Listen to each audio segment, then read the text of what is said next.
magazetini.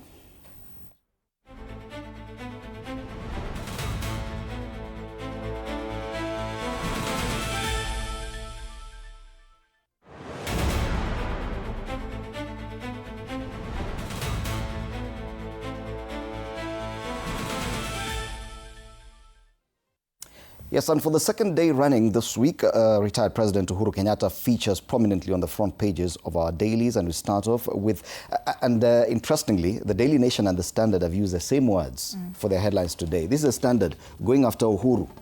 This is the Daily Nation, going after Uhuru's parks. It is more or less the same. So going after Uhuru, what are they saying on the Standard? Political intimidation. Never before in the history of the country has a former president faced intimidation and harassment in the regime in power, by the regime in power, Under President William Ruto's administration, retired President Kenyatta has never had peace since he handed over power. Ruto's government continues to vilify and disrespect him. Now, this is according to the Standard. I'm reading directly, word by word on the front page. Continues to say, with the latest incident being a move to strip Uhuru of his constitutional parks through a bill sponsored by Nandi Senator Samson Cherargei, another of Ruto's sycophants. This mistreatment of the only surviving former head of state sets a bad precedent.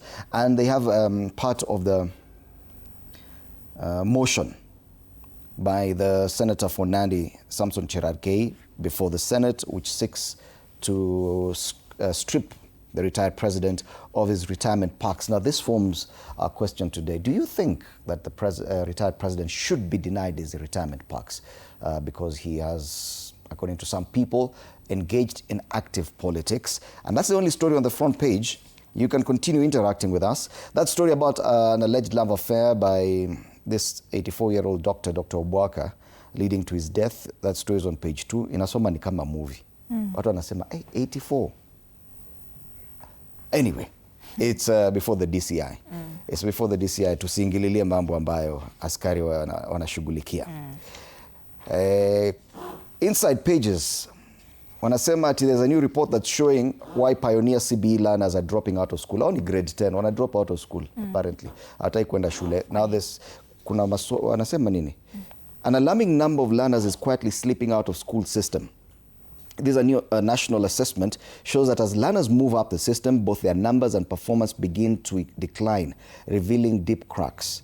At least 151,000 plus of the very first class learners have dropped out before reaching grade 10, raising alarm over retention gaps in education. I think it's just the disparity between especially urban schools, schools which are ranked higher than others because of the lack of equipment. Remember, CBE is resource intensive. Unasikia watoto wengine wako na labs na nini, unaenda shule na hata madarasa hamna. So unashangaa tunasoma nini? Yeah. Nairobi City leads in crime cases among counties. Hapo hata wajadanganya. Ruto Mount Kenya headache allies defect as one-term chorus swells. Kuna ole Irungu Kangata alisema yeye sasa yako sawa, lakini next year haoni akikaa hapo. ODM sets tough demands for 2027 coalition talks with UDA is another story. On the back page, Saka sparks Arsenal attack into life ahead of Atletico showdown. So today's Champions League story, but EPL I think has been the biggest excitement. Yesterday, you watched Man City play Everton? Hata mimi nilikuwa nimelala, lakini nilisikia kelele mingi. Nikaamka kidogo, nikaangalia, nikapata update, then Man City walikuwa 3-1 down. Nikajua basi hapa tuko sawa. Nikalala, kuamka asubuhi napata ilisha 3-3. A draw. But anyway, nonetheless, still a relief for Arsenal. Because now it means Man City have dropped 2 points, and it would mean that even the one game in hand will still not take them level to with Arsenal, even if they win. So good for Arsenal fans, and the return of Saka. That superstar, I tell you. And that is what features on the back page of the Standard. Saka sparks Arsenal attack into life ahead of Atletico showdown. Champions League football, second leg of the semi-final will be played at Arsenal Emirates Stadium. Arsenal hosting Atletico Madrid. That's the Standard today. Daily Nation going after Uhuru's Hefty parks. That's the main headline on the front page of the Daily Nation this morning. Angered by former President Uhuru Kenyatta's doubling in politics, including criticism of President Ruto, The ruling coalition's leaders have revived the campaign to block his state-funded benefits, reigniting a feud between rival political camps. And this story has been captured on page 4 and 5. Daily Nation is not playing with this story this morning. They call it a pushback. The Jubilee Defence Party leader claims state is denying him some retirement benefits. The package is also covered here on the front page of the Daily Nation this morning. Nandi Senator Samson Cherargei has filed a motion at the Senate seeking a review of Uhuru's benefits. This motion will be tabled today. Is it in the National Assembly or at the Senate? Or at the Senate, yes, but it is going to be tabled today.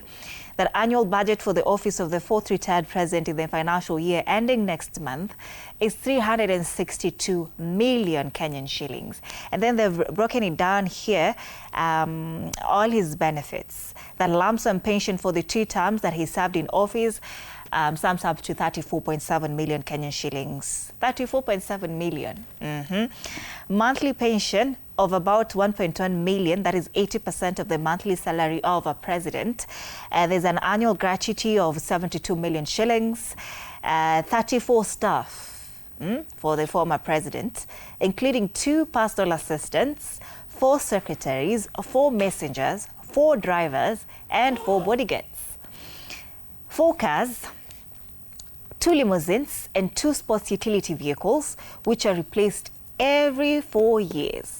Yeah, Nashika. I wanted to say Wanyita. Anyway, engine capacity of at least 3,000 cc and not exceeding 4,000 cc. Monthly allowances of 300,000 Kenyan shillings. That is house allowances amounting to 200,000 Kenyan shillings, fuel, and 2,000 Kenyan shillings. 200,000 at 2,000, surely. Hey, 2,000 utapatia retired president 2,000 bob. Hiyo hata ni coins. ni sumni kwake. They say 200,000 Kenyan shillings for entertainment. Full medical cover for treatment locally and abroad. Why are you saying like it's a lot of money? Because it's the way you're reading it. Wewe unaweza pata hiyo wapi? No, if you've served 10 years as president, it's not an easy job, surely. But you know, these are not things that we talk about, especially now that he's the only surviving president. And of course, a lot of Kenyans don't quite really understand the benefits that a retired president is entitled to. And this is actually provided for in the Constitution. Yes. President William Ruto will be entitled to the same once he leaves office. Whether he leaves tomorrow or he leaves after 10 years, he will be entitled to the same. Yes. Yes. This is the last one. International travel allowances for 4 foreign trips every year. 4 foreign trips every year. Yes, allowances. Kuwa president upate pesa. Kuwa rais. But really, does the former president care if at all the state were to withdraw these benefits from him? I think he would, because he served as president. He would feel, hey, yes, nimefanya kazi yangu. Hiyo pesa hata kama mnafikiria niko na pesa mingi. I'm entitled to it. I am actually entitled to it because he has an office to run. The office of the retired president is an actual office in this country. Yeah. It exists. So he has employees that he has to pay. So you cannot deny him such kind of funds. But I'm more concerned about a tweet here by Oscar Sudi. Remember now, if you look at the papers, it looks like it's the government doing this and it's people who are allied to the president who are doing this. But Oscar Sudi, the MP for Kapseret, says, Cherargei and these newspapers are one and the same. Don't drag us into this nonsense. We know you're colluding. So Sudi disagrees with this. That's interesting. So Sudi not everyone, yes, Sudi disagrees with this. So not everyone agrees with this motion by Samson Cherargei, which is a very interesting turn of events. Yeah. Letu jicho too. We'll be looking out for that. Why share numbers don't add up? It's another report here that when the government replaced the National Health Insurance Fund with the Social Health Authority in 2024, the pitch to Kenyans was that NHIF had failed and a new, better designed scheme would cover more people and offer broader benefits. But 2 years later, SHA is spending far more than it's collecting, and hospitals and patients are complaining. This is a report and a story that has been captured on page 10 of the Daily Nation this morning. On the top strip, debt crisis as 1.3 trillion shillings to pay interest on loans. That the government plans to spend 1.4 trillion shillings of the 4.8 trillion shillings budget for the year 2026-2027 financial year on interest payment for maturing loans. According to estimates presented to Parliament on April 30, the state will borrow more to cover the 1.1 trillion shillings deficit. Remember, Finance Bill 2026 has already been tabled in Parliament, and sasa tuko kwa ile phase ya public participation. Kenyans are quiet about it. I don't even think they understand that there's a bill already tabled in Parliament that will go public participation. Because you remember the kind of conversations we had, 2024, finance bill, and you said, hey, Gen Z wanaelewa budget making process. They're really concerned about it. Yesterday, it's only the Star that had the issues around finance bill because they talked about a 5% tax on mitumba. Yes. Now, that was the only invitation to discuss a finance bill, at least up until now. But ni kama watu no one cares. Tuli move on. Na munaambiwa mutapigwa mikwaju. What was the 5% on mitumba about? Was it captured as a bad or a good thing? It was captured as just one of those highlights that, yes, to look out for. Actually, most of the finance bill talks about a reduction in taxation, slowdown in pushing for taxes, but there's that 5% for mitumba. Because you remember the discussion was that we need to encourage local textile manufacturing. Yes. And so that is one of the reasons why we're trying to slow down on the second-hand clothes. So yes, to impose taxes on them. Yeah, I think that's a good tax because now it's going to put us in a same playing field. The salaried workers and of course who are tax compliant, and also these people in informal sector. Because now the government is arguing. We digress. Please allow us. We digress, kidogo. But the government is now arguing that for a very long time, mitumba sellers have not been paying tax. So, upon imports, there will be 5% tax mandatory, such that whether you make losses in your business, whether you make profits, that's your business. But then again, the mitumba sellers will simply transfer that cost to whoever buys. Consumers. And the consumers in Kenya, I think, prefer mitumba. Yes. More than new manufactured clothes. Mitumba pia inaweka watu at same playing field. Because whether you're rich or poor, kila mtu anakaa smart. So your tax itarudi tu kwa mfuko yako. Wewe tu ndo utalipia hiyo. Yes. All right, Oburu's ODM faction seeks to heal the rift in new power play. That's another story on page 6. And on the back page, Sawe to athletes. Train hard, run clean, and win easy. Nandi County celebrates new London Marathon champion in Kapsabet. Of course, remember, this is Sawe. Remember his name, Sawe, Sebastian Sawe, the first man ever to win a marathon in London, 1 hour, 59 minutes, 30 seconds. That's the Daily Nation. All right, from the Daily Nation, we take a look at the Star, which today being different is not for sale. And this one steers clear of the big discussion about Uhuru Kenyatta and his parks and what should happen and his involvement in politics or otherwise. It talks about matters mega dams. Kenya bets big on 10 mega dams to secure its future. Facilities that are under construction at different stages of progress, and they've put a picture there of one of them, which is the Karemeno 2 Dam, which holds about 22.6 billion litres of water, serving Ruiru, Juja, Gatundu, Kiambu, Githurai, and Nairobi. And elsewhere, a farmer in Lukubai irrigation scheme examines his sorghum crop, and these dams are supposed to aid in irrigation. So matters water supply and irrigation given prominence on the front page of the Star as everyone else talks about politics and Uhuru Kenyatta. Another story here on page 9, family planning shows signs of strain as few seek contraceptives. Watu siku hizi watumii contraceptives. Shida iko wapi? Especially, anyway, wacha niseme. Page 9, your story. Pale juu, how state plans to reduce food imports and lift local production, matters agriculture. On page 2, they still talk about the Monica Kimani murder. And the story there is how lies exposed Joey as heartless, calculating killer. This is years after he was convicted and sentenced. He's serving his jail sentence in prison already, but the story finds itself back to the front page. And this paper comes with a MyGov pullout for all government tenders and jobs. So grab yourself a copy of The Star today. Being a Tuesday, it is free. Fresh, independent, different. All right, let's take a look at Taifa Leo. Minofu ya Uhuru Yaendewa wanaita uhasama kwamba Cherargei awasilisha hoja ya kupunguza au kuyafuta marupurupu ya Kenyatta kama njia ya kumwadhibu rais huyo wa 4 anayedaiwa kushiriki siasa zinazowalenga wanasiasa wa mrengo fulani. Wakati huo huo, marupurupu ya Uhuru ya kuanzia Julai yamepunguzwa kwa shilingi milioni 86, 86 million. It has been, yani benefits, former President Uhuru Kenyatta has been reduced by 86 million Kenyan shillings. Senator Cherargei awasilisha hoja katika Seneti akitaka marupurupu ya rais mstaafu yafutwe hayapunguzwe. Anyway. Vidokezo zaidi, masharti mapya ya kundi la Sifuna kule chini. Linda Mwananchi wawapa Linda Ground masharti yasiyotekelezeka iwapo wanataka warudiane. Mwanamke anayehusishwa na kifo cha Daktari Obwaka ndani. Safari ya imani ya Kang'ata. Gavana atosa mguu mmoja katika upinzani baada ya kutangaza hata tetea kiti mwaka ujao katika UDA. On the top strip now, there's another very interesting story here. Hotuba ya Ruto Tanzania leo yazua ubishi Kenya. The president will be speaking to members of parliament in Tanzania.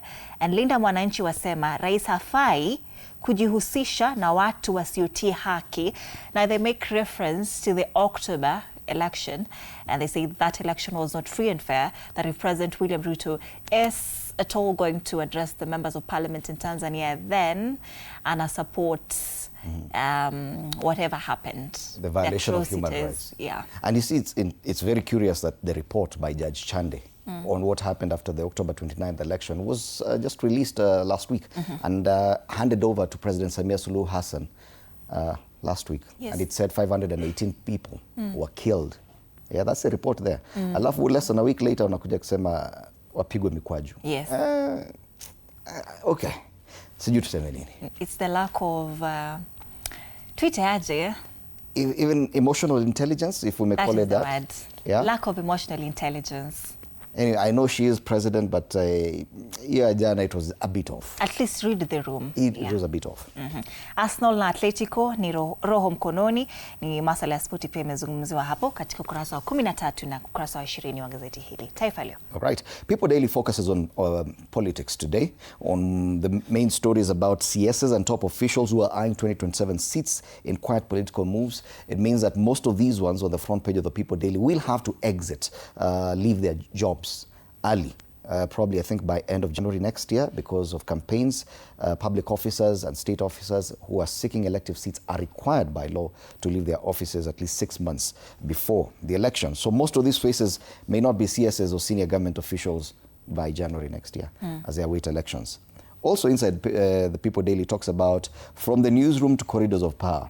Journalists who are gunning for elective posts in 2027. Seme umeamua. You're yet to declare. You're consulting your people. I feel like I am too mouthy for parliament. No, but they look for people who are mouthy because they need debaters in parliament. Wanaweza nifukuza. So interesting stories about people who are looking at seeking elective seats. So those are the stories locally. We still have the Business Daily. We do. Yeah. Hii story ya CSS inanishangaza sana because now what if they resign and then they fail? Sasa you lose your job like that. Yes. One thing, you're not even certain that your current employer will be back. You see, then again, after every election, cabinet is usually disbanded. Yes. And you have to get a new team to form cabinet. Yeah. So even if you stay there, you're not guaranteed that you get your but job. what if the employer retains the seat? What if? Yes, but he does not guarantee you that you'll be in his next cabinet. But unajua nini, one thing I've come to realize about this government is they reward loyalty. So if at all these guys have been loyal to the president, then in one way or the other, even if they won't be in the cabinet, then they will be somewhere still in the government. Serving at the behest of the president. Yes. Business Daily now. KDF gets 6 billion shillings for Israeli air defense amid Iran war. That Kenya has secured a 6.1 billion shillings Israeli-backed loan to acquire a high-tech missile defense system, strengthening its ability to counter aerial threats amid rising regional insecurity and concerns that the US-Israel war against Iran could spill over into the Horn of Africa. Now, the funding for the financial year starting July 2026 marks a 79.4% increase from the 3.4 billion shillings that the Ministry of Defense is expected to receive from Tel Aviv in the current financial year ending June. And this is according to a Treasury budget report. This story has been covered extensively on page 2 of the Business Daily. DP World avoids 520 million shillings Kenyan claim in phone sacking row. That global cargo logistics firm DP World has secured a court victory in a 520 million shillings claim by a former manager based in Nairobi who alleged she was dismissed irregularly via a phone call.